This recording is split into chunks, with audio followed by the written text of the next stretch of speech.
Please be seated. Court is back in session. Are we ready to bring the jury in? Yes, Your Honor. Okay, let's go ahead and bring them in. Please be seated.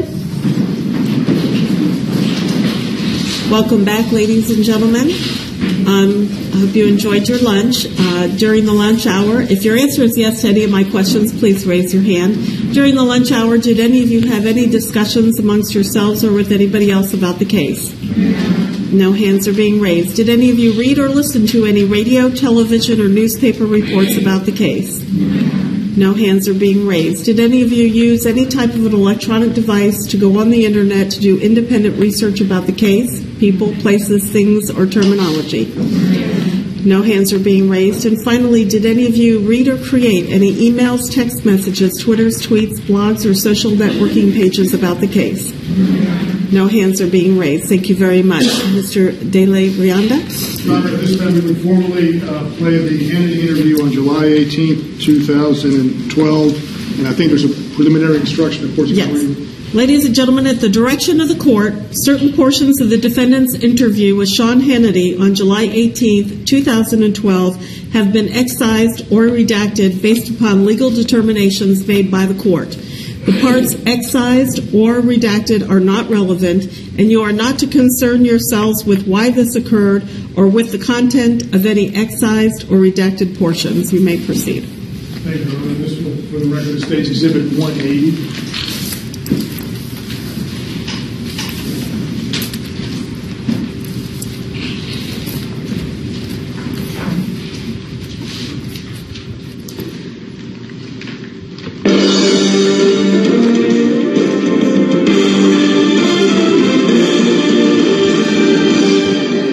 And tonight, in an interview that you will only see right here on Hannity, George Zimmerman, the man charged with second-degree murder of Trayvon Martin, breaks his silence. Now, earlier today, I traveled to Seminole County, Florida. Let's go back to the night of the shooting. Take us back to that night. You were going to the store. Let's start at the beginning. I was going to Target to do my weekly grocery shopping. Sunday nights was the only nights. Well, Sunday after we mentored the kids, we would always go grocery shopping and do our cooking for the week. So I wanted to go to Target, and I headed out, and that's the last time I've been home. Since then, you never went back since that day. We all have heard the 911 call. On that 911 call, you had mentioned that there had been a number of break-ins in the neighborhood. Why were you a community watch person? How long were you involved in that, and why did you become a community watch person? In August of 2011, there was a home invasion. A young lady was home with her 9-month-old baby, and they broke in her sliding glass door. She barricaded herself in the upstairs bedroom, and my wife was home by herself, and she saw the people that burglarized her run through our backyard with their belongings. And even though my wife wasn't certain what happened, that was enough to scare her and shake her up. And I promised her I would do what I could to keep her safe. Your gun was legal. You had a legal weapon in the state of Florida. Yes, sir. Why did you feel the need to carry a gun? A lot of people maybe have a weapon inside their home, but you decided to carry yours. Why did you think it was necessary to have a weapon with you, and did you carry it at all times? I carried it at all times except for when I went to work. Yeah. A lot of this case legally has to do with stand your ground. You've heard a lot about it, and I was just curious, prior to this night, this incident, had you even heard stand your ground? No, sir. You'd never heard about it before? No. Wow. Now, it was very interesting, in the 911 call that everybody has heard, you said that all of a sudden you found somebody who looked suspicious. He may be on drugs. That was one of the earlier comments that you made in that 911 call. What made you think he was suspicious, and what made you think that he might be on drugs? I felt he was suspicious because it was raining. he was in between houses, cutting in between houses, and he was walking very leisurely for the weather. It didn't look like he was a resident that went to check their mail and got caught in the rain and was hurrying back home. He didn't look like a fitness fanatic that would train in the rain. He just seemed like... Weren't there overhangs, though? He was walking, he wasn't standing still? And he was walking closer to the house, which is back from the sidewalk? Yes, sir. Am I understanding that right? The overhangs are just in front of the front doors. Yeah. You said he started from almost the beginning in that 911 call. You said he came towards you, and he seemed to reach for something in his waistband. Did you think that was a gun? I thought he was just trying to intimidate me. To make you think that there's a gun? A weapon. Of some kind? Possibly. You said in that tape, something's wrong with him, he's checking me out, I don't know what his deal was. So it's almost from the very beginning, you felt, are you saying on that 911 tape that you felt threatened at that moment when you said that to the dispatch? No, not particularly. What did you mean with, I don't know what his deal is, he's checking me out? The way he was coming back, and I was on the phone, but I was certain I could see him saying something to me, and his demeanor, his body language was confrontational. Do you remember what it was that you said specifically on the tape? Yeah. You said, then we get to the issue where you said on the 911 call that he's running. You said that to the dispatch. Is there any chance in retrospect, as you look back on that night and what happened, trying to maybe get into the mindset, because we also have learned that Trayvon was speaking with his girlfriend supposedly at the time, that maybe he was afraid of you, didn't know who you were? No. You don't think that? Why do you think that he was running then? Well, I mean, maybe I said running, but he was more... You said he's running. Yes. He was like skipping and going away quickly, but he wasn't running out of fear. You could tell the difference? He wasn't running. He wasn't actually running. No, sir. Okay, because that's what you said to the dispatchers. You thought he was running. And let me ask you this. At that point, we can hear the unbuckling of the seatbelt, hear you opening the car door, and the dispatch asked you at that point, and this became a very key moment that everyone in the media focused on, and the dispatcher asked you, are you following him? And you said yes. Explain that. I meant that I was going in the same direction as him, to keep an eye on him so that I could tell the police where he was going. I didn't mean that I was actually pursuing him. So this moment where some had suggested you were out of breath on that tape, you yourself were not running. No, sir. And you, I think, made a statement to the police that it was the wind as you were getting out of the car and moving, and that was the sound we hear, not you out of breath. Yes, sir. And welcome back to Hannity. We continue now with more of my exclusive interview with George Zimmerman and his attorney, Mark O'Mara. What did you do from that moment forward? Because this is where we get into this minute gap in this case. You know, and what did you do from that minute forward when the dispatch said, we don't need you to follow him? What did you do next? I walked across the sidewalk onto my street, Retreat View Circle, where I thought I would meet a police officer that I had called. So you did not continue to follow him at that point? No, sir. All right, so you continue from there. You sounded at that moment on the tape, though, a little bit distracted. What was the distraction? That you were looking for him, or? I wanted to make sure that, I believe they asked me for my address, and I wanted to be sure that nobody was lingering and could hear my address and then come back. And I was making sure that there wasn't anybody that was going to surprise me, and just try and give them an accurate location. Because they said, you know, can we meet you here at a certain location? You said, have them call me. Yes. Why did you want them at that point to call you? I hadn't given them correct address. I gave them a the clubhouse vicinity. However, I was walking through to my street, Retreat View Circle, and I was going to give them the actual street number and name. How long was it, George, after that you saw Trayvon again? Because you said you stopped, that you did not continue pursuing him. When did you next see Trayvon Martin? Less than 30 seconds. Okay. Where exactly were you at that point? And how far away were you from your car at that moment? I'd guess about 100 feet or more. So you never went further than how far approximately from your car? I'd estimate it to be approximately 100 feet. So you never went further than that from the car? No, sir. Okay. And so at that point, Trayvon is, all of a sudden you turned around and there he was? Yes, sir. What happened next? He asked me what my problem was. Expletive problem. Yes, sir. And I was wearing a rain jacket, and I had put my cell phone in my jacket pocket as opposed to my jeans pocket where I normally keep it.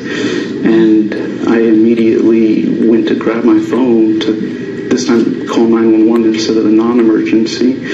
And when I reached into my pants pocket, because that's where I keep it out of habit, it wasn't there, and I was shocked. I looked up, and he punched me and broke my nose. One shot. So he said to you, you have expletive, you have a problem. Those were the exact words you used. You remember it? Do you have a problem? What's your problem? What's your problem? And you said to him, I don't have a problem. Yes, sir. You reached for your phone.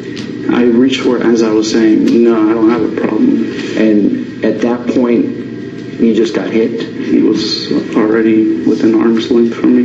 And was that the punch in the nose that broke your nose? Yes, sir. Right there, and you went immediately down to the ground? I don't remember if I went immediately to the ground or if he pushed me to the ground, but I ended up on the ground. What do you remember happened from there? Because there were police reports and descriptions that you gave, and that you were a little bit dazed, obviously. And at one point you said that you wanted to stop him from hitting your head on the cement. Yes, sir. Is that what you told the police? Yes, sir. Okay, so after that first hit, what happened next? He started bashing my head into the concrete sidewalk. As soon as he broke my nose, I started yelling for help. So I was disoriented, and he started slamming my head into the concrete. Which is where the lacerations came from? Yes, sir. You said it was like your head was going to explode. It was a comment that you had given to the police. Yes, sir. He continued to punch me in the head. How many times would you estimate that he punched you? Several. More than a dozen. And hitting you hard? At what moment did you, because you said you feared for your life, at what moment do you remember when you literally, do you remember when you thought, I may die? Is that, because you said that you feared for your life. Do you remember the exact moment when you felt that? In hindsight, I would say when he was slamming my head into the concrete and I thought I'd lose consciousness. I didn't know what would happen at that point. And how close was the concrete to the grass? Because a big issue is also the grass stains that you had on your clothes. And you had made a statement to the police that you wanted to get to the grass. Was that to protect your head from getting banged into the cement again? Yes, sir. How close was that in proximity? It butts up to the concrete. And were you able to get to the grass? Yes, sir. And how did you do that? I guess you could say shimmy. I mean, he was straddled on me with his full weight, and I would try and sit up and push myself down. And whenever I would sit up, that's when he would take the opportunity to slam my head back down and punch me in the head and continue to hit my nose. Was he talking to you a lot during this fight, when he was beating you? Because you're saying he's beating you and pounding your head into the cement. Was he talking to you during that time? Yes. And he was saying? Cursing, telling me to shut up, and then finally telling me he was going to kill me. And he said those words. And and he said it. When did he first see your gun? After we were on the ground, I shimmied with him on top of me, and it made my jacket rise up, and he being on top of me saw it on my right side. What happened after that? I felt him take, he had, after he couldn't hit my head on the concrete anymore, he started to try to suffocate me, and I continued to push his hands off of my mouth and my nose, particularly because it was excruciating, having a broken nose and him putting his weight on it. And that's the point in time when he started telling me to shut up, shut up, shut up. Why did he tell you to shut up? I don't know. We heard the screams on the one recording from a neighbor that was calling the police, and there's been some dispute whose voice that is. Was that your voice screaming, or was that Trayvon Martin's voice screaming? My voice. Absolutely. That was your voice? Yes, sir. And the police even said at one time they heard 14 screams. You were screaming that loud? Yes, sir. And you said to the police at one point that he put his hand over your mouth. Do you think that was to silence you from screaming? Yes, sir. I believe he, from what the investigators told me, he knew that I was talking to the police, and I was yelling so that I believed that the police officer was there, and they just couldn't find me. So I was yelling in the hopes that they were in the vicinity and they would come when they heard me yelling. Do you remember when you yourself reached for your weapon? Do you remember that moment? Yes, sir. Tell us about that. At that point, I realized that it wasn't my gun, it wasn't his gun, it was the gun. Did he say anything? Because you said he was talking a lot about the gun. Did he say he noticed the gun? He said, "You're going to die tonight," and took one hand off of my mouth, and I felt it going down my chest towards my belt and my holster, and that's when I didn't have any more time. Do you think you acted more out of a conscious thought? I mean, I know these events happen very quickly. Do you remember consciously thinking, I've got to grab my gun? Or did you just do it? Was there a conscious thought that went through your head that you thought you were going to die and that you had to take this, you had to get your weapon and fire? I'd love to give you an answer. You don't know. It just happened so quickly. Mm-hmm. Now, there was an eyewitness that was out from the very beginning that, in fact, did tell the police the night of the shooting that he saw Trayvon on top of you and did see the beating. There is no witness to the actual shooting itself.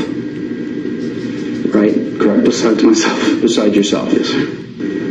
When you think back, and there was one report, or a police report, that actually said you didn't know after you fired, you thought you missed?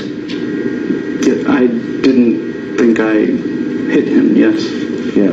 So what happened immediately after the shooting then, George? I understand one guy came out, he said he had a flashlight, that he spoke to you, and you said to call your wife, tell her what happened, that I shot somebody. Do you remember that conversation? The conversation I had with the gentleman, or? Yeah. Yes, sir. You do remember that conversation. And he did talk about it, and what his suggestion is that you were very matter-of-fact about it. Do you remember what you said to him? Do you think you were in a state of shock? Did you know that when did you know that Trayvon had died? When I went, probably about an hour after I got to the police station. After the shooting, you saw that he was laying there and obviously injured. There was a moment where you realized that he was shot. Like I said, he sat up and he said something to the effect of, "You got it," or "You got me." I assumed he meant, okay, you got the gun, I didn't get it, I'm not going to fight anymore. At which point, I got out from under him. Is there anything you regret? Do you regret getting out of the car to follow Trayvon that night? No, sir. Do you regret that you had a gun that night? No, sir. Do you feel you wouldn't be here for this interview if you didn't have that gun? No, sir. You feel you would not be here? I feel that it was all God's plan, and for me to second guess it or judge it. Is there anything you might do differently in retrospect now that time has passed a little bit? No, sir. You know, the detective said, that Detective Singleton said, he quoted you saying, the bad guys always get away. You also said that in the 911 tape. Did you have a feeling that there were a lot of people that do get away with crimes? In other words, were you sort of predisposed in your mind in some way to think that criminals get away too often? Not in general. I think in our neighborhood, there's geographic advantages for burglaries. Do you have any idea, why do you think Trayvon would have confronted you the way he did? I made a comment on the air one day, and I got beaten up pretty bad for saying this could have all just been a terrible misunderstanding or a mistake. Do you think maybe, is there any possibility he thought you were after him and you thought he was after you, and there was some misunderstanding in any way? I've wrestled with that for a long time, but I can't. One of my biggest issues through this ordeal has been the media conjecture, and I can't assume or make believe. The one witness that you first met, the guy with the cell phone that I mentioned, asked about your demeanor right after the shooting. He was the first person, I guess, on the scene? Yes, sir. First person you saw. And he said that you looked like you had been, quote, butt-whooped, like you had a fight, and that you were asking, call my wife, just tell my wife. But, he was acting like it was nothing. Is that how you were feeling at the time? Because you didn't find out, you said, till later that Trayvon had passed away. No, I knew that I had discharged my firearm, and I was scared, nervous. I also thought the police were going to come and see me with a firearm and shoot me. I mean, I was terrified. Did you look over at Trayvon? You obviously at some point recognized he had been shot, because you didn't know it in the beginning. Did you look over at him at any time and realize he was in really bad shape? No, sir. At no point. And how long was it between the time you shot him to the time the police actually got to the scene? It felt like forever. I'd say 15 to 30 seconds. It was that quick? Yes, sir. Immediate. So in other words, they had already been on their way, and they were there within 15 and 30 seconds. What do you make of all the national media attention in this case? There are crimes that happen every day. The nation is focused on your case. Why do you think that is, and what do you make of it? And what does it mean to you? It's surreal. I don't like that they've brushed to judgment the way they have. I feel that anytime they have a story that's remotely positive, they interpret it negatively. You had called police on at least 4 prior occasions and had mentioned black male suspects. I wanted to give you a chance to respond. Why you called? What were those instances about? They also stated that, and I never volunteered that information. It was always at their request that I described them, and even when I described them, I didn't volunteer the race until they asked me. And there was also Hispanic kids and white kids that were in the neighborhood. That you made calls about it? Yes, sir.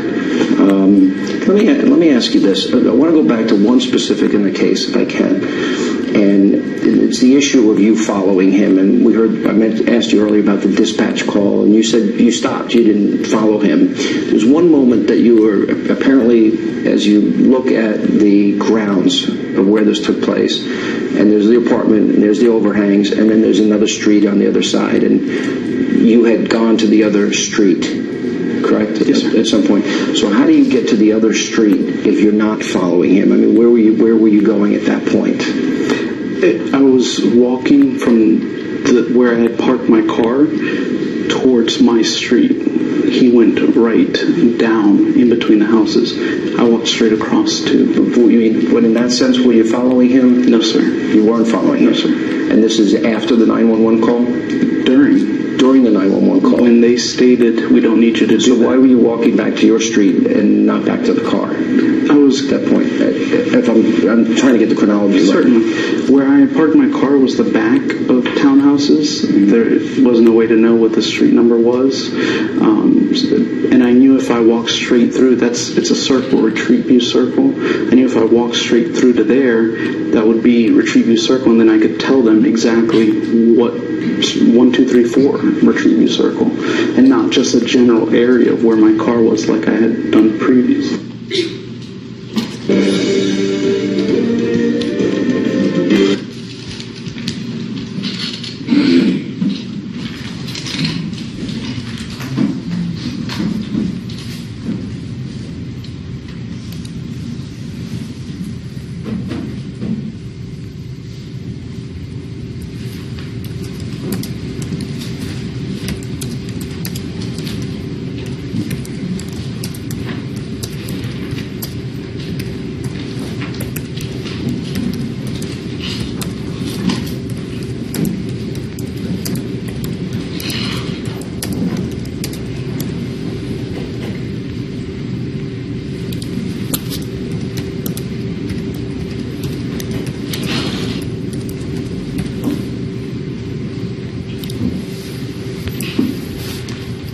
Call your next witness, please.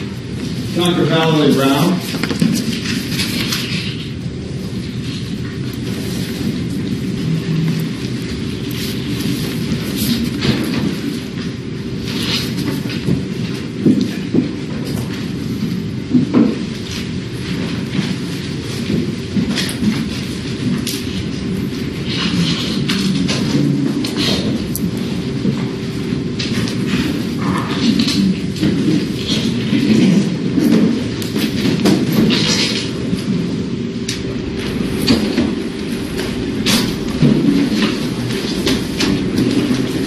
Do you solemnly swear or affirm that your testimony in these proceedings will be the truth, the whole truth, and nothing but the truth, so help you God? I do. Thank you.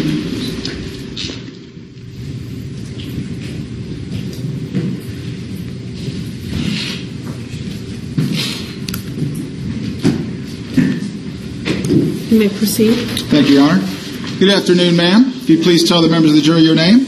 Yes, my name is Dr. Valerie Rao. My last name is spelled R-A-O. And how are you employed? I'm the District 4 Medical Examiner.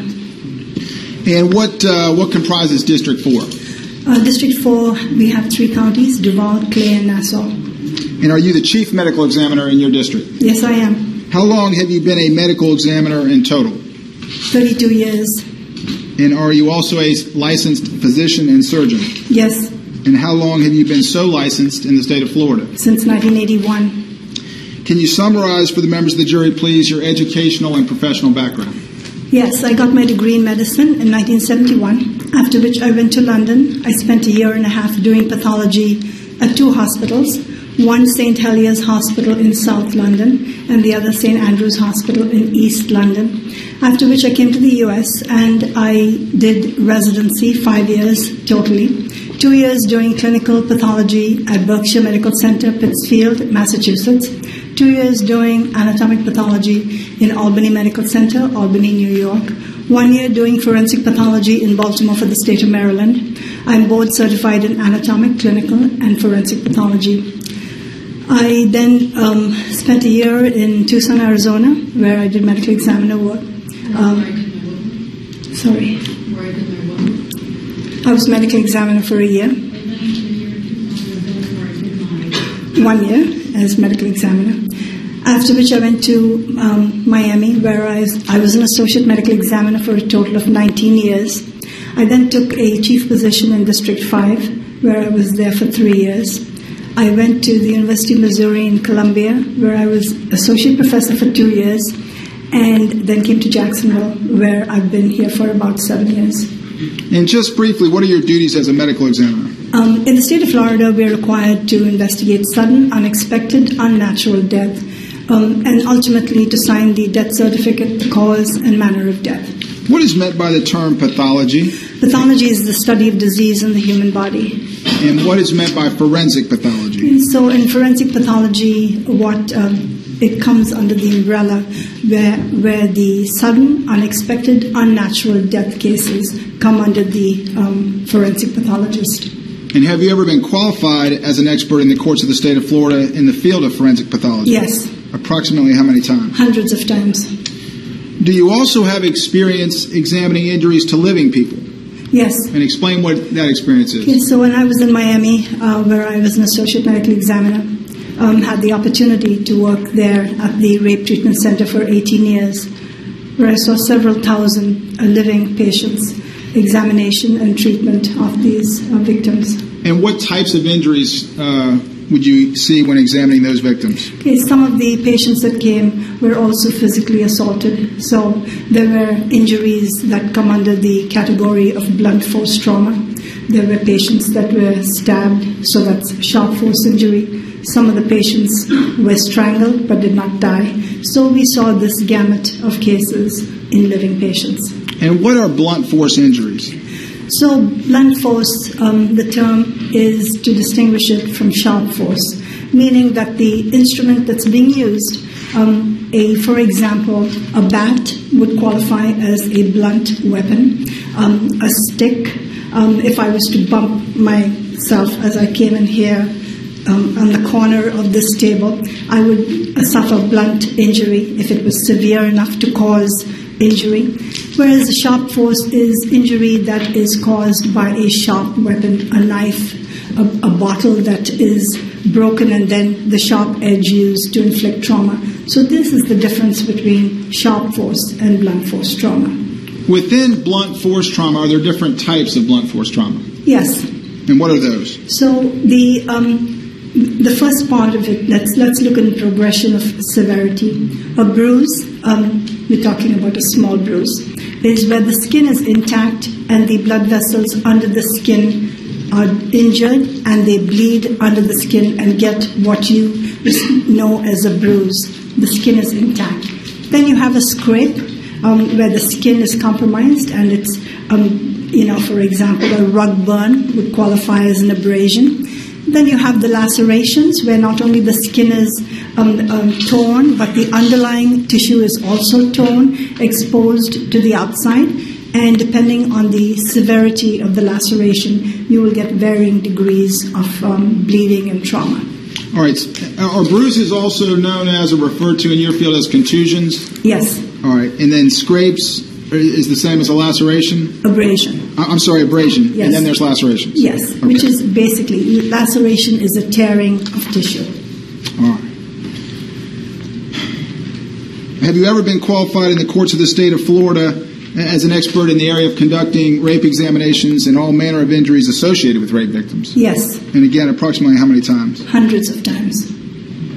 During your tenure as the medical examiner in Miami, did you also examine other categories or sets of living victims? Yes. And explain what you mean by that. So, for example, somebody alleging police brutality, the medical examiner, we just were housed directly across a very large hospital in Miami, Jackson Memorial Hospital. So the police would ask if we could go and examine to see if the allegations were actually borne out by the trauma. So we would go across the street, we would photograph, we would put out a report, and those reports come under consultations.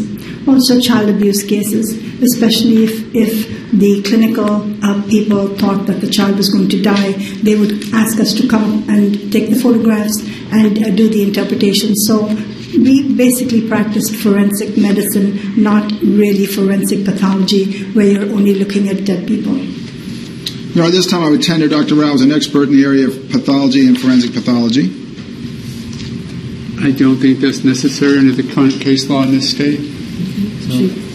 She'll be able to testify in those areas. Thank you, Your Honor. Were you asked to examine some evidence in the state of Florida versus George Zimmerman? Yes.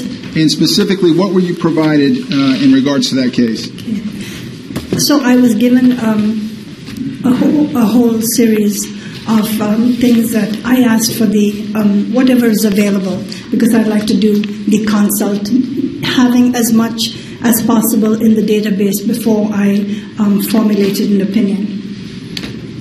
So what I received was a reenactment of the incident involving the fatal shooting.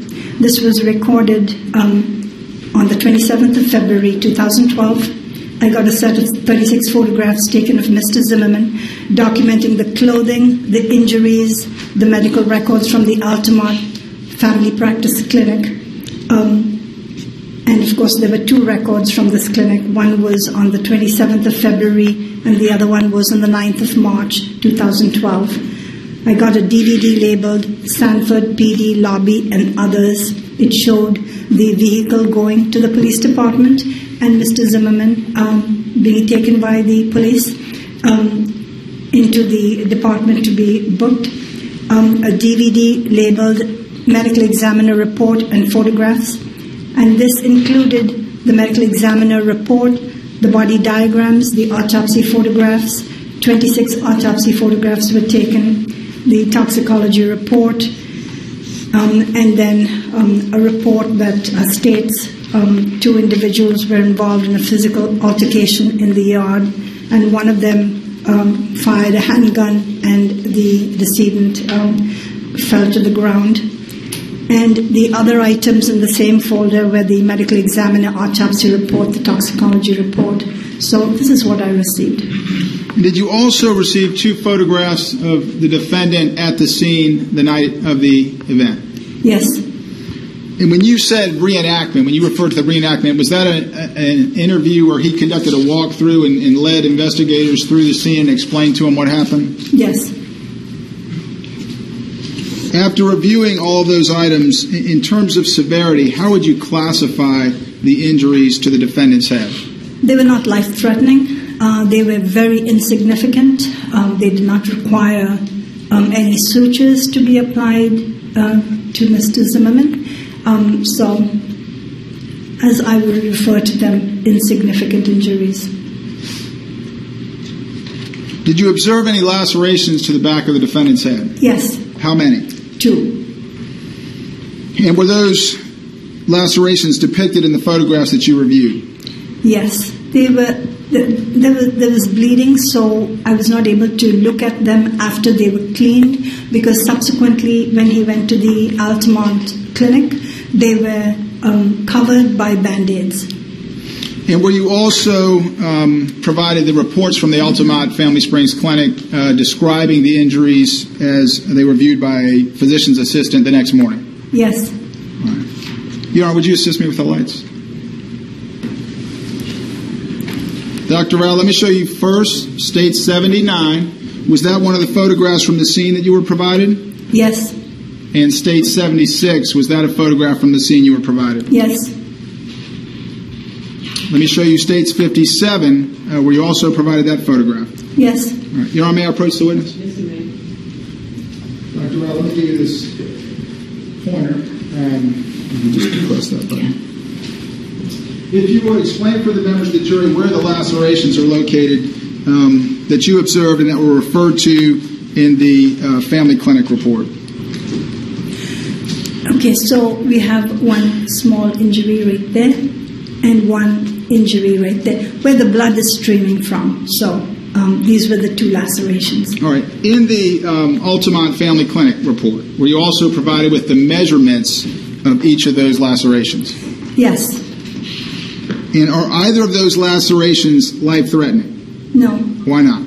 Because they were so minor that the individual who examined and treated Mr. Zimmerman told him that the sutures were not required. So she put a Band-Aid on each of them, and that was the extent of the treatment. All right. Are there also some contusions or a contusion on the back of the defendant's head? Yes. And can you show the members of the jury where that is in the photograph? Right there. And is that a life-threatening injury? No. Why not?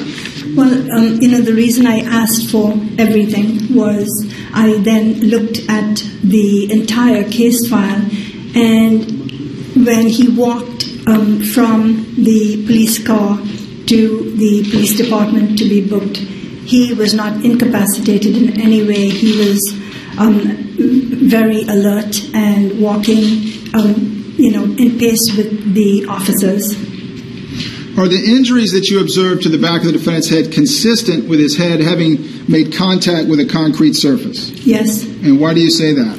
So, I've looked at the other areas that were photographed, and they have a sort of a pattern that were punctate, meaning that there were little areas which came into contact with a rough surface. But so looking at the concrete area, again, the reenactment that I was given, it's consistent with his head having come into contact with that rough surface. And are the injuries on the back of the defendant's head consistent with one strike against a concrete surface? Yes. And why do you say that? Because if you hit the head one time, it is consistent with having gotten those two injuries at that one time, because it's an area where it is protruding, because the head is protruding, because the head is a round surface, and so that one impact could result in the two lacerations that you see. And are the injuries you observed to the back of the defendant's head consistent with his head having been slammed repeatedly into a concrete surface? Okay, so I'm going to give you my what I think based on the dictionary definition of slammed is. And there are two definitions from two different dictionaries. Let me object, Your Honor. If she's going to define a word from a dictionary, that would be hearsay. Please approach.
May I proceed? Yes, ma'am.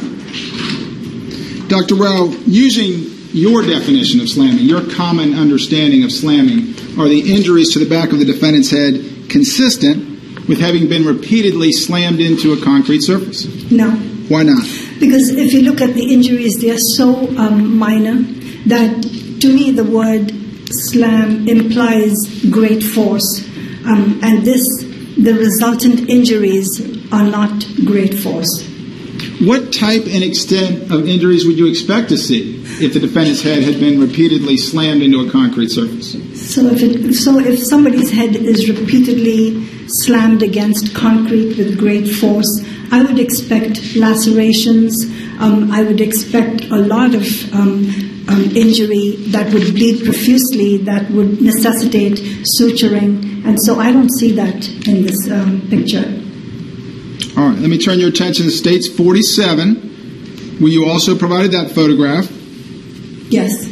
And what injuries did you observe in this photograph, States 47? If you would, just describe those for the jury. Okay, so there is a small abrasion on the bridge of the nose right there. It's a very small little punctate at the tip of the nose. Can you circle that with your laser, if you would, or just indicate it? Right there. Okay. And right there.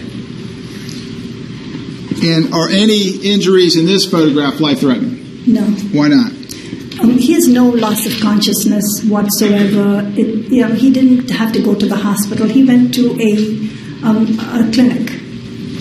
Were there any contusions or abrasions that you noted in this photograph? Yes. All right, can you again show us where those are? Yes.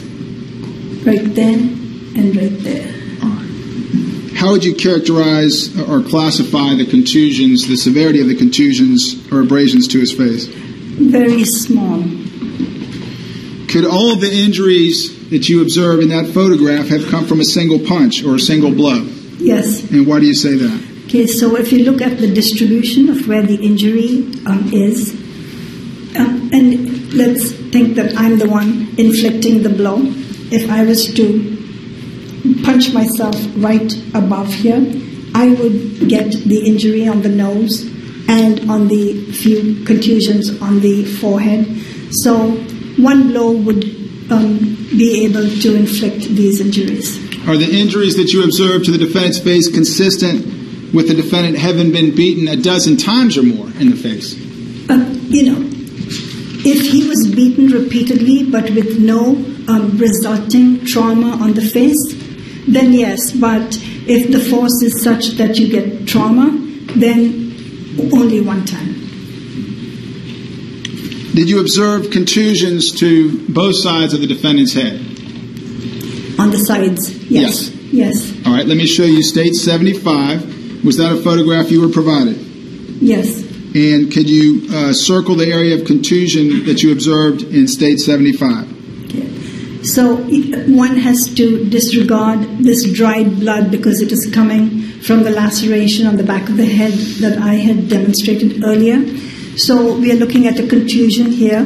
And there are very, very fine punctate abrasions that you need to have a close-up photograph to really see them.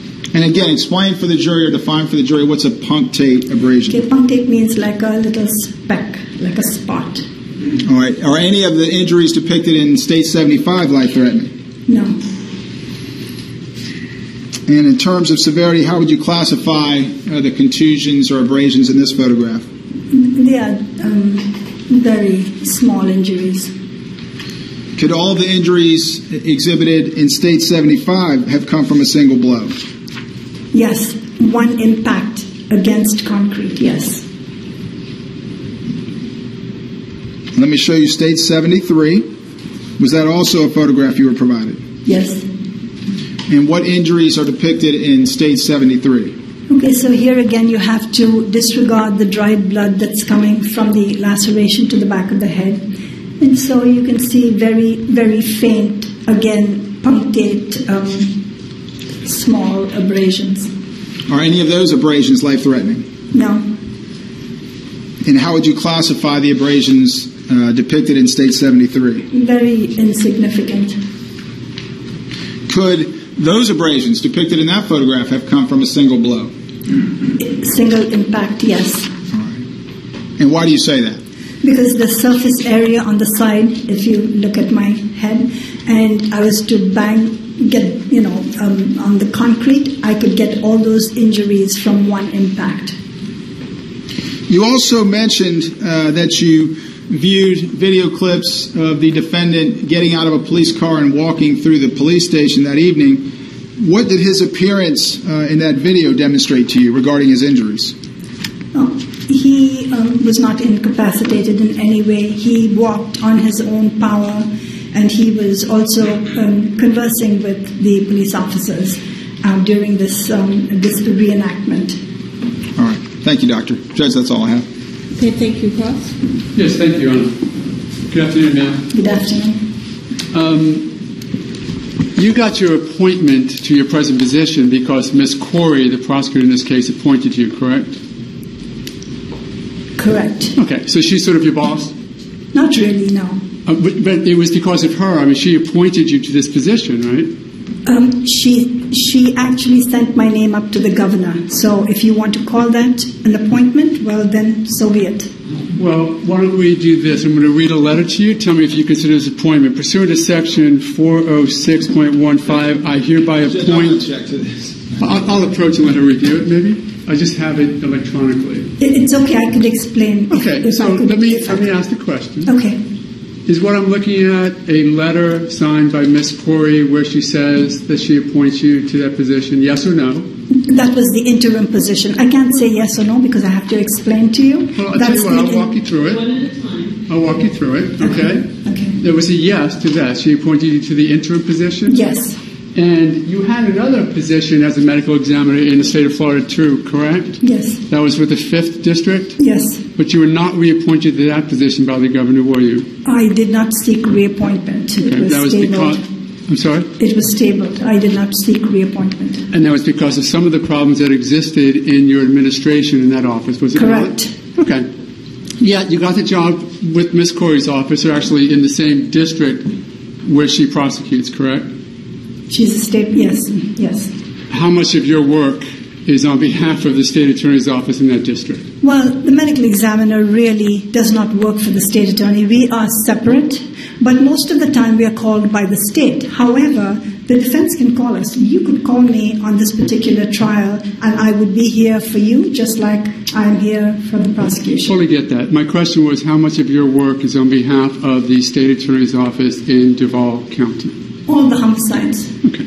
All the work, right?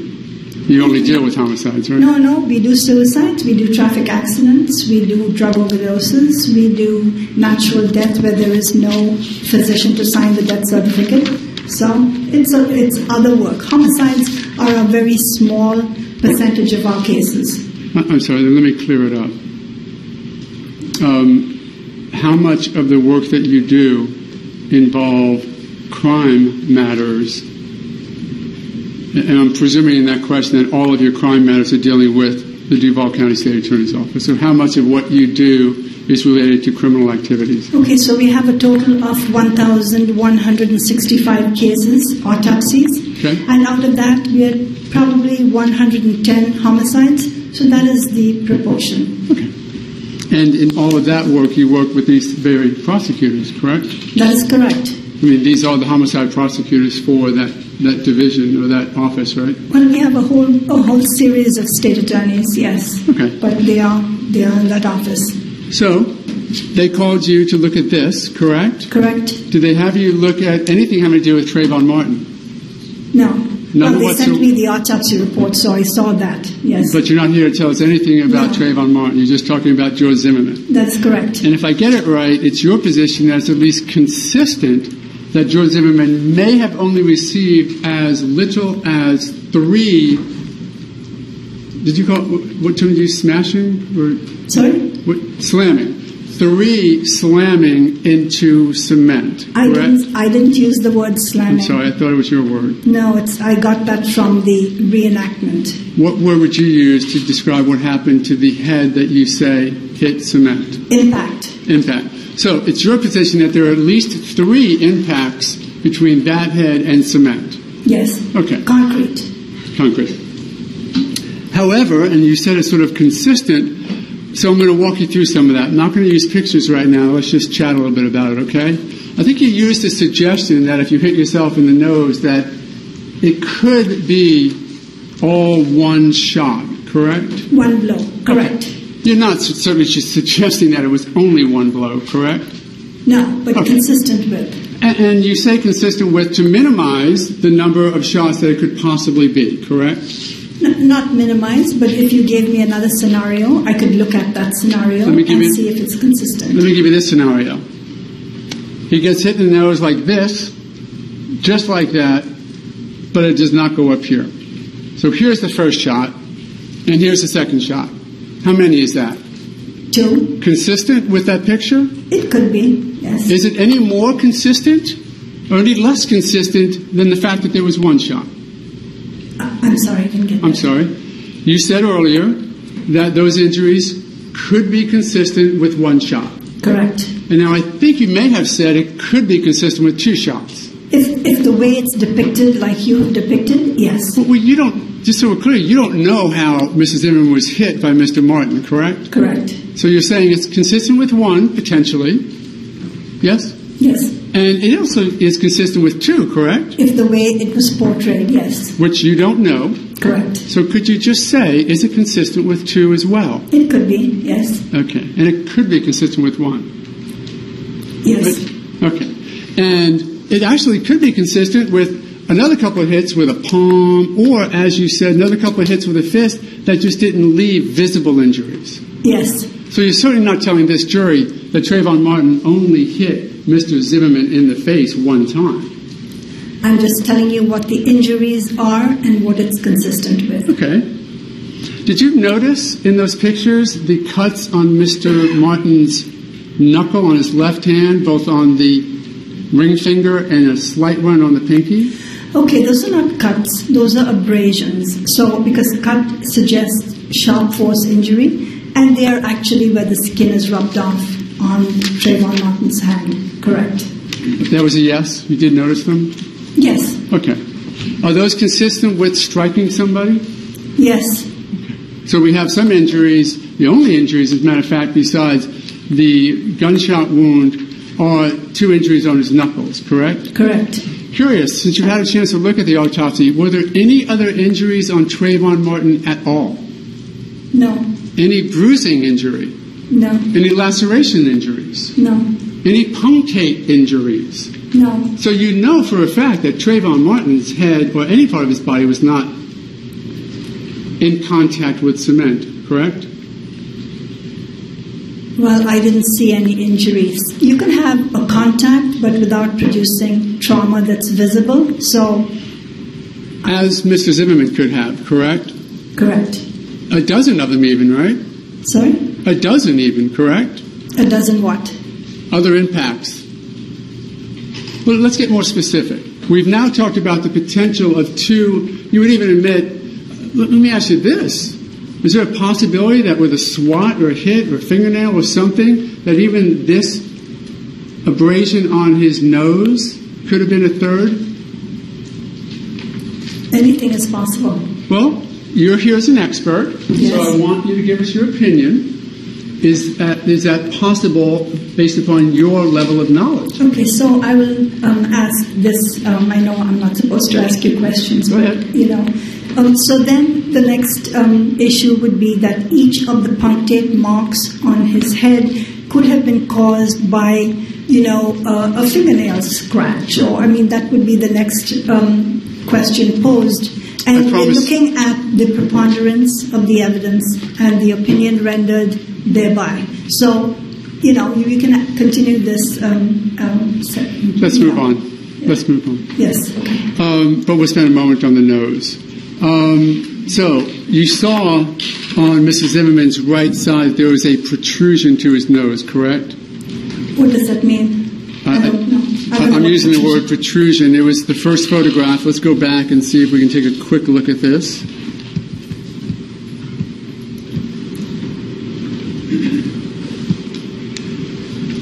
You see, you have, we both have one. You have a pointer, correct? Yes, I do. You see that spot right there? That's the abrasion, yes. No, right below, that little swelling spot right there. Do you see that? I don't see a spot, but I see swelling, yes. Swelling, I'm sorry. Yes. That swelling to an uninitiated view, actually all looks like there's a bone over there, doesn't it? But we know it's not, correct? There is a bone, yes. Well, but the swelling is not movement of bone, is it? Or is it? I don't follow that. Let me just ask you to explain then. What is that swelling on the right side of the nose from? Okay, so that's trauma, injury. Okay. And what happens is the body reacts to it by rushing lymph fluid to it and all this other stuff. It sort of tries to take care of the site of injury or trauma. Yes. And that recedes pretty quickly, doesn't it? Oh, it depends on the extent of trauma. Yes. Well, and we know in this case, you acknowledge the trauma and the swelling there, right? Yes. And you notice in the pictures after it that the swelling has receded, correct? Yes. So it does recede after a few hours? Depending on the severity. Here it was not severe, so the swelling rapidly declined. And you know that there was blood coming out of the nose as he was standing up, correct? Correct. Where do you think that was bleeding from? From inside his nose. And where would that go if he's laying on his back? Where would what go? Sorry. The blood? Well, it depends. If you are alive, you would, if it went back in your throat, you would cough it out. Or swallow it? Well, I don't know. Well, I mean, it's going back down your throat, isn't it? Yeah, you'd cough it out. I don't know if you would swallow it, but maybe that's a good suggestion. Okay. So we have the nose injury, one. we have the potential of the injury up here that you identified could be a second shot, correct? It's possible, yes. Well, I mean, if I showed you a picture, let's just say that we did, in fact, have a video. And the video showed a smash to the head, to the nose here, and then sort of an overhand. Let's say that it was an overhand shot. You had a video, or let's say an eyewitness, who saw an overhand shot. Would that be consistent, the overhand shot, with that injury up there? The small bruise? Yeah, right up there. It's possible, yeah. Well, is it consistent? It could be. Okay.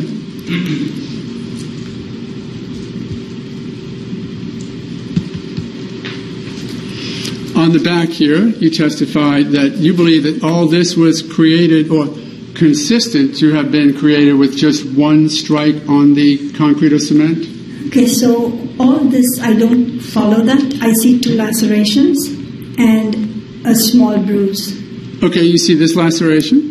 Yeah, and you but see this laceration. Okay, so, it's being actually camouflaged by the dried blood and the dripping of the blood, but once cleaned, the nurse that examined him said one was 0.5 centimeters and the other one was 2.0 centimeters, which is very small. And so, after it's cleaned and you look at the photographs, you don't see what your suggestion may be that there are a whole series of injuries back there. All right, well, I'm just going to ask a couple of questions about all this. You said, I think, in direct examination that this is consistent with one strike upon cement, correct? Concrete, correct. Concrete. Now, you're not suggesting to some reasonable degree of medical certainty that there was only one strike here, correct? No. So this could, according to where this was, let's identify a term. I'm going to use the term crown, and we know the crown of the head normally is up here.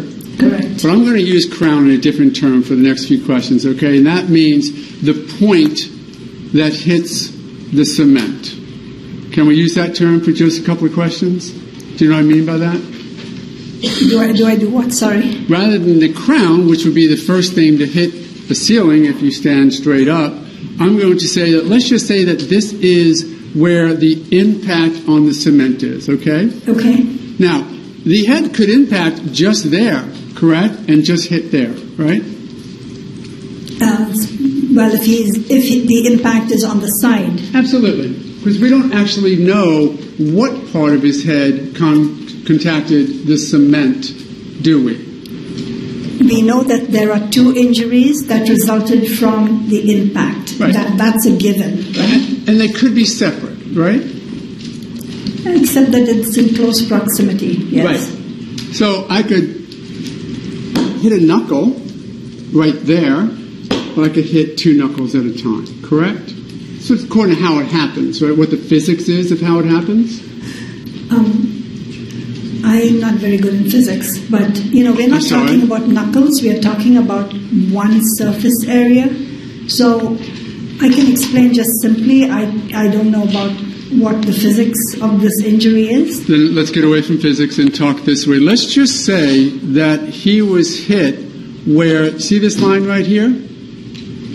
See that line? Do you see me making a line? You mean the area? No. The line I'm making with the laser. Okay. Okay.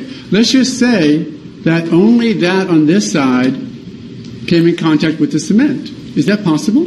Oh, yes. Okay. It's possible. And if that were true, that only the point on this side came in contact with the cement, that only that injury would occur, or could occur that way, correct? It's possible. And now, if we look at the other side, the same line, that side, let's just say that only this side of the skull was in contact with the cement. Then that injury would happen, correct? That's possible too. 2 separate injuries, correct? It's possible, yes. You're not suggesting it's any more likely 1 or 2, are you? So we're doing the preponderance of the evidence, and the preponderance would suggest that one impact is more plausible than the way the head is shaped to have 2 separate impacts. But, if you say that was something that was eyewitnessed, then yes.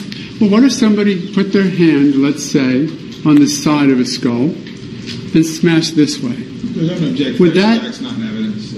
I'm sorry, Your Honor? I didn't hear the objection. If that's not an evidence sustained. Well, let's just say that you have evidence that there is a fist being hit down on one side of the head. Would you agree that the opposite side of the head would be forced downward? It could. Okay, so it could, right? It could. All right. And then that would cause an injury just on one side of the skull, correct? It could. And you see this bruising right here, do you not? See that swelling? No, that's the shape of his head, I think. So in your opinion, you've come to a medical conclusion that that crowning over there is natural? Yes, that is the parietal area of the scalp, yes. I'm curious why it doesn't seem to show itself as protruded on this side. Sometimes the shapes of heads are different, we're not all symmetrical. And if you look, there is no discoloration there. So that may be an anatomic variation. So, right here, do you see any bruising or any discoloration at all in that photograph? Okay, I don't see bruising, but I see small, very tiny punctate marks. And the other thing is, the photograph you're looking at, the hair is so short that if there was something there, we would be able to see it really well. And I have to strain to look and to see what you are suggesting. So I can't answer that question. I just want to be clear because the jury will have not even these photographs, but they will have much better photographs to view and to study. But as I do that, I want to point out to you to see if we can focus you. Is it your testimony that this coloring here, this darkening in this way, is a natural occurrence on his skull and not evidence of a bruising? Yes or no? I don't see a bruise there, but I did see, because I also have very good photographs, which you can see clearer, there are very fine punctate abrasions. Okay. Let's speak a moment for what you do see then, the punctate bruising. Not bruising, abrasions. Punctate abrasions, I'm sorry.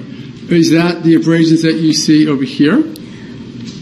Well, again, the photograph is so poor that, I have to look at my own photographs. Then let's take a moment.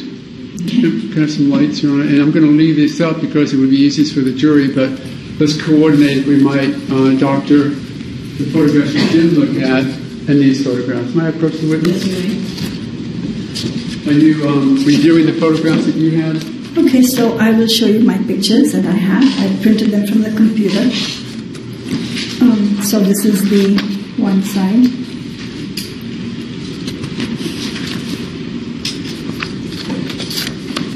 And this is the, I think, the photographs that you were showing, and you can see very fine little abrasions there. Well, let's identify that you're now looking at a copy of what is State's Exhibit 73, and I think we're going to have to do this a bit more formal. So if I have a moment, Your Honor, I'm just going to have to get the actual 8x10s out of evidence.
try and do, Doctor, is to identify your photographs and connect them to the exhibits in.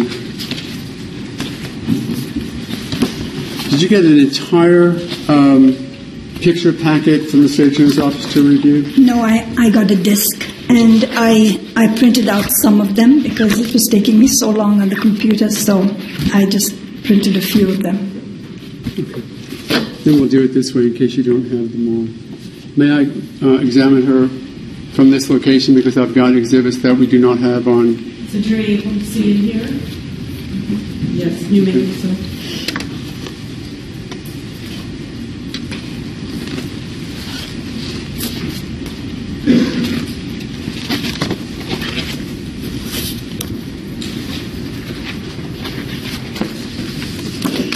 Let me show you what's in as State's Exhibit 69. Your Honor, these are in already, so I'm just going to identify them for the jury and have her testify from it. And let me ask you if you can look. First of all, let's identify. This is, in fact, State's Exhibit 69? Yes. Okay. Yes. You want to hold it for a second? Thank you. And I'm going to question you about that if you look at the photograph. Is it your testimony that in Exhibit 69 there is no bruising above Mr. Zimmerman's left ear?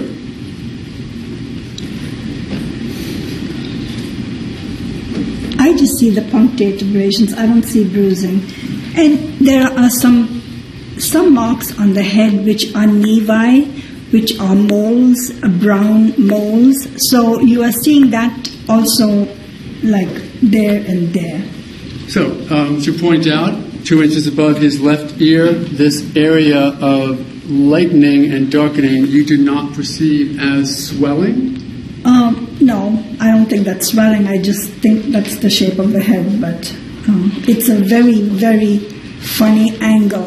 And so there's distortion in that photograph, and I cannot tell you that that's bruising. I'm sorry.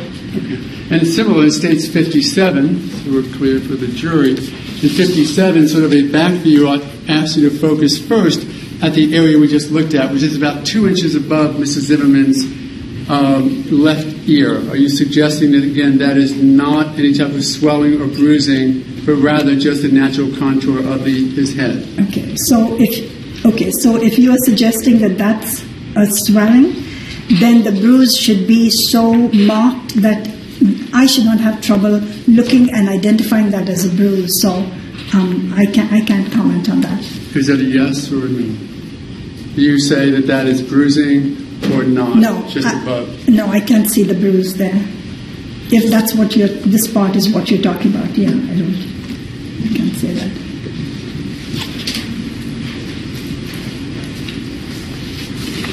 Let me show you State's Exhibit 70, that's in evidence, which is a picture of the right side of Mr. Zimmerman's scalp, correct? Correct. And pointing your attention to the laceration, bruising, cut, use your term, not mine, just in the middle of that picture. Yes, he has a bruise on the right side, plus he has the punctate abrasions. Yes. Okay. The bruise on the right side, how do you think how did that occur? Impact against concrete could give you that, and the other abrasions. Now, on number 70, let's look further back about 2 inches towards the back of his skull, and tell me what you see there. Okay. Are you referring to the small? Yes, I am. Okay, that is a small bruise. It's pink, discolored. And is it your testimony how did that occur? Impact could give you that. And could that have been a different impact? It's possible, yes. It is possible, it's consistent, correct? Yes. Matter of fact, how much of a distance do you think there are between those 2 points of impact? Well, I think it's not just the distance, but also one has to look at the curvature of the head when you are, and when I'm giving you an opinion, I'm not only looking at the distance between the two contusions, but I'm also looking at the contour of the head. That's what I was curious about, so let's talk about that. The contour of the head is somewhat sphere-like, is it not? Oval, yes. Oval. So if you have 2 points on a sphere or an oval, correct? Correct. It's convex, is it not? the skull? Yes. So if you have 2 points 2 inches apart, why is it not a continuous bruise or a scarring all the way across? Why would you have 2 separate ones? Okay, so it's not scarring. Scarring is a different terminology. I apologize for the misuse of the term. Why is it not one long, if it came from one contact, why is there not one long injury? Okay, because the force applied to one area because of the contour may not be equivalent to the force in the other area, and so in one site the force may be sufficient to cause a contusion, but not. It's not. We're not like computers. It's not. You do something and you expect this result. We are dealing with a different configuration of the head, so. I don't think that follows. It's a nice thing to be able to say, but I can't say that. Okay. Certainly it could have been 2 separate injuries, correct? It's possible, yes. Okay. In looking at States 69, I want you to pay some attention to what seems to be a view of the Mr. Zimmerman's skull, correct? Scalp, yes. Scalp. That's right. His skull will be underneath, right? Correct. And I want you to pay attention to the top of the picture and see if you can tell us what you believe that protrusion to be, my term, not yours. Okay, so on the other side, we are actually looking at a photograph of the left side of the head and the top of the head, and we actually are getting a view on the right side of that bruise that we talked about. So that's the same bruise. Do you see the swelling is my question? Yes. Okay. So there's swelling, and you're suggesting, and I'd like you to be clear about this for the jury's consideration, that in exhibit number 69, you do acknowledge swelling that seems to be to the right side of the midline of the scalp, correct? Correct. But you got the bruise, which, if you want to say, well, this is a swelling, but there is no bruising there. And if the swelling was so severe that you are looking at on the left side, then we would have a significant bruise, and we don't see that. Whereas there, it's a small bruise, but you can see the swelling. So you can't separate one from the other. So it's together. Look at number 70, which we've talked about already, and tell the jury which bruise you believe that swelling is connected to. I think it's that one. Because I just want to be clear, you're thinking to the one that is behind the ear. You pointed to the one that is 2 inches or so behind the line of the ear? I think because that's such a distorted photograph because we are able to see very well the right side. So why are we looking at a photograph of the left side and trying to draw that conclusion? I think that's extremely unscientific. And I apologize for that, but I just want to be clear about one thing. It is your testimony here today that the swelling that's on the 69 on the right side of the midline of the scalp, that is the bruising that is the same bruising as exists with what you've identified now as the bruising behind the ear line on States 70, correct? It could be. But like I said, it's very difficult for me to, to give an opinion on the photograph, which is so distorted. Got it. Could it be a completely separate bruise? Which one is this one, the one on 69. Well, if it was, why are we not able to see it from the right side? Let's take a look at 71 then, and see what you see on that photograph. Okay, so this is again the punctate abrasions that I talked about, and that is the bruise that we have to overlap. And let me show you just at the very top of the crown of the head there, almost out of the top of the picture. Is that not the bruise that we see, or the swelling that we see on 69? I find it difficult when half the photograph is cut to give an opinion. I would like to see what the injury is before I tell you that that's the injury. So why are we looking at distortion and half photographs when we have the full side to be able to look at and to render an opinion?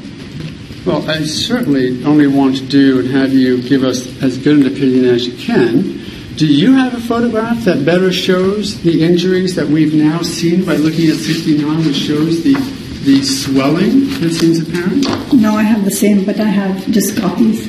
Okay, but that doesn't show the swelling, does it? They're the same photographs, so how can they not show?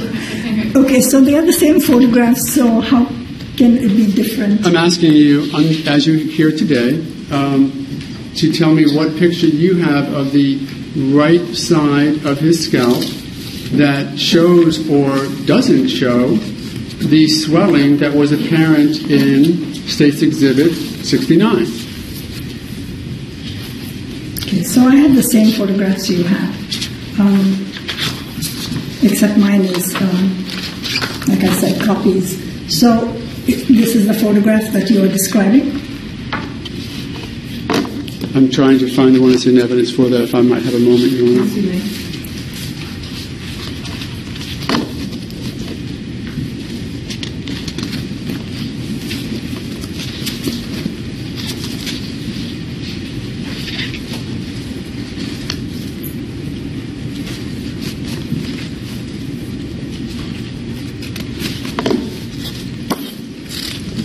Let me ask you to compare, if you would, the picture that you were just showing with State's Exhibit, I'm sorry, we identified 70.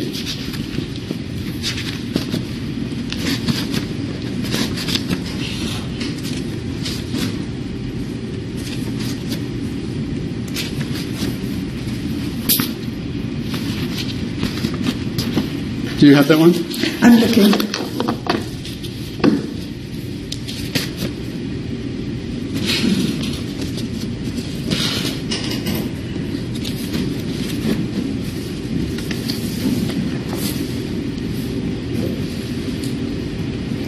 No, I don't. We have this back. Thank you. So, the least number of contacts between scalp and cement were 3, correct? Correct. And as many as how many? That's a scenario that you posed, so you would know how many. Well, if you were to look at this from a medical perspective and try and come up with not the minimum number, but the maximum number, give us your opinion. I told you 3. That's the minimum, correct? Correct. My question is, tell us, in your professional opinion, how many it could have been as a maximum. I don't know. Why not? Because you were presenting the scenario about various, possibilities. So you have to tell me, and I will tell you yes or no.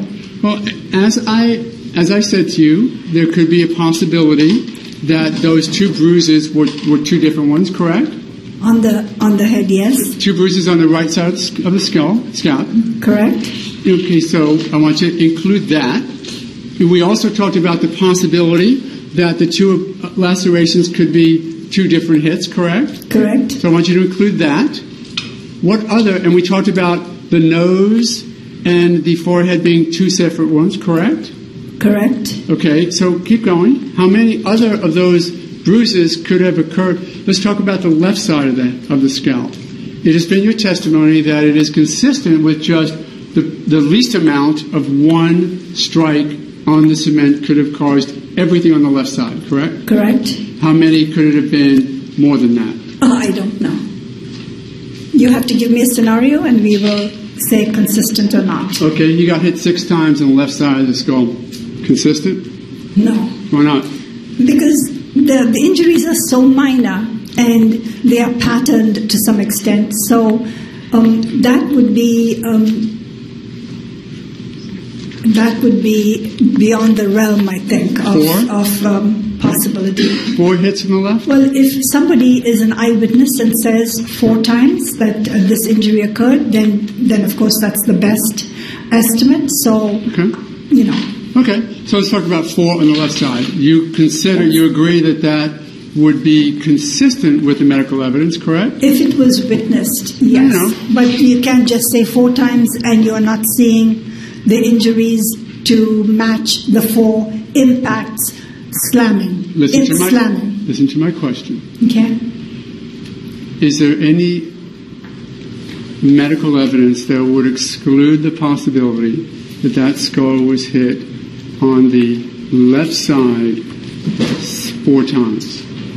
That's not my opinion, but it could be. It's possible. Okay. Nothing to exclude. Nothing, sorry? Nothing to exclude that as a possibility. It's possible. Okay. Now, on the right side, the side where we see the 2 separate bruisings, we talked about that, right? Yes. Could that, and we also see the punctate bruising in front, correct? Abrasions. Abrasions. Correct. Anything that would medically exclude that the right side was hit 4 times? It's possible. Okay. We see 2 of the bruises, right? And they could be separate, right? Possible. Then we see the punctate abrasions. That could be another one, right? It's possible. Then we see the swelling that you say may be connected with one of the bruises, but that could be separate, correct? I don't think so, because underlying the bruise you have the swelling. It's so impossible to get a bruise and a swelling and say, well, that was 2 different sites. Now, the swelling is separate from the bruise, yes, but they are one injury. Okay. Presuming that the bruising on States Exhibit 69 and 70, that the bruising that we see matches up in the jury's mind with that point of swelling, correct? You're making the premise. It does. Okay. In your opinion? Well, you can see it. Okay. And the jury will, of course, make that determination, right? Correct. Okay. And then there could be how many maximum times could the back of the head have been hit on the cement? Well, to me it was consistent with 1, but you suggested by turning the head in different ways, it could be 2. It's possible. 3 or 4? With no injury, yes. If the head is in contact producing no injury, yes. How about the swelling below the lacerations? Did you notice that? The contusion. Below. Right. The contusion, yes. Could that have been a separate injury? No, it's possible. Well, if the head was hit so that just the crown hit the cement 1 time, let's say his head just snapped back and it hit here, that could have caused one of the lacerations, correct? Yes, but it's so close to each other. That's the proximity that really kind of makes it possible. Okay, I appreciate that. So if the head was tilted one way and then smacked back so that this was the crowning point, that would be 1 laceration injury, correct? It's possible. And then if the head was this way, another laceration injury, correct? It's possible. And then if I was able to resist one of the toss-backs of my head, I can actually keep the crown higher, and that back bruising that you just identified could have occurred, right? It's unusual because, you're talking about a flat surface, so the head will have to be really contorted to be able to give you all those injuries from different impacts. Change it now that it's not the cement, okay? Change it that it's here. Change it that what was hitting, that the bruise on the bottom wasn't flat, that it was against the side. Would that cause the bruising down here without the lacerations? The side of what? The side of the cement. You know that it was a cement sidewalk, correct? Yes. And you know that they were at the very edge of it, correct? Yes. So you know that there is, in fact, an edge of cement, correct? It's possible. The injury is possible, like you are suggesting. Yes. Well, here's the cement, and we've been talking and discussing as though all the injuries are on the flat surface, right? Correct. So let's introduce now that there could have been some injuries here. You don't want to object to that as facts, not in evidence. Hypothetical with an expert overall. It's possible. Okay. So the possibility is that the head being hit against the cement could easily, the 2 lacerations above may not have ever impacted again when the bottom bruising occurred, right? That's possible. Okay.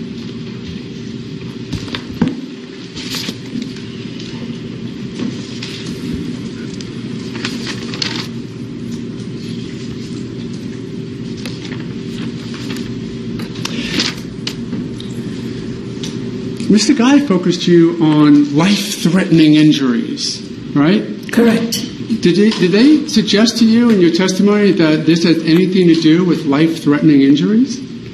I'm sorry, I didn't get that. What is Did the state attorney's office, when they prepped you for your testimony here today, suggest to you that life-threatening injuries was an element of anything having to do with this case? No. Okay. You understand that the extent of injuries are not significant in this case, do you not? I'm sorry, I didn't get that. Okay.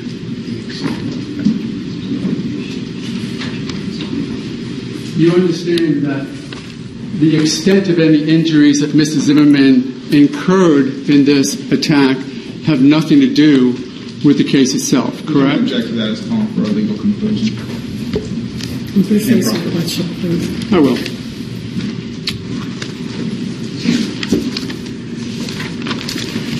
Were you prepared for the examination to identify whether or not you could testify that there were life-threatening injuries or not? No. Okay.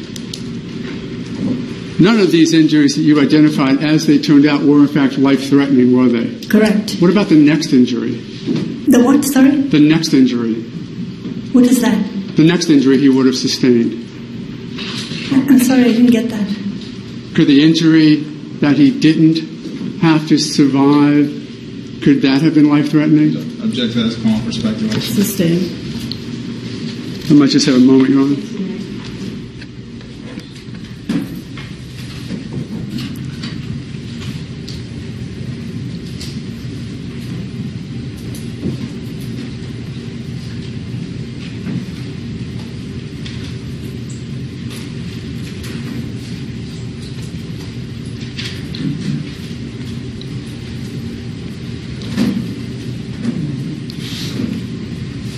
Thank you, Mr. President. Thank you. Any Just report? briefly, thank you, Judge. Dr. Rao, who was it that appointed you chief medical examiner for District 4? The governor. And are you testifying here today because Ms. Corey wrote a letter on your behalf to the governor some years ago? No. Are you slanting your testimony anyway today because Ms. Corey wrote a letter on your behalf to the governor some years ago? Absolutely not. All right. You were shown some photographs by defense counsel. Were you provided with all of those photographs prior to trial on the disc that you referred to? Yes. In fact, I think you referred to 36 photographs of the defendant? Yes. Did that also include photographs of his hands? Yes. Would you expect someone who was undergoing a severe attack to try to defend themselves? Object, Your Honor, outside of scope and also speculation. Sustained on both grounds. You were asked about a scenario where the defendant may have hit his head on the edge of concrete when you watched the defendant's walkthrough or recreation. Did he describe his head getting hit on the edge of concrete? No.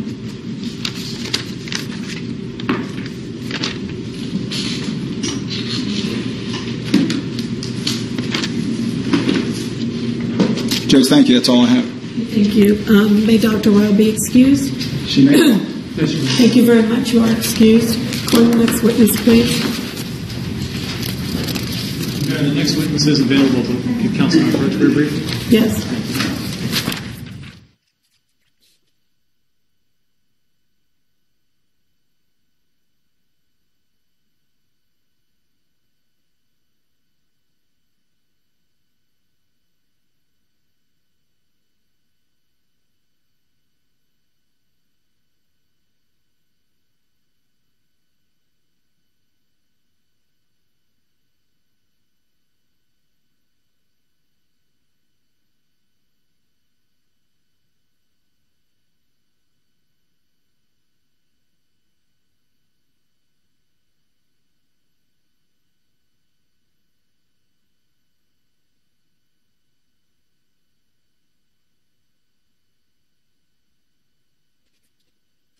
Have a 15-minute recess at this time. If you'll put your notepads face down on the chair and follow Deputy Jarvis back into the jury room.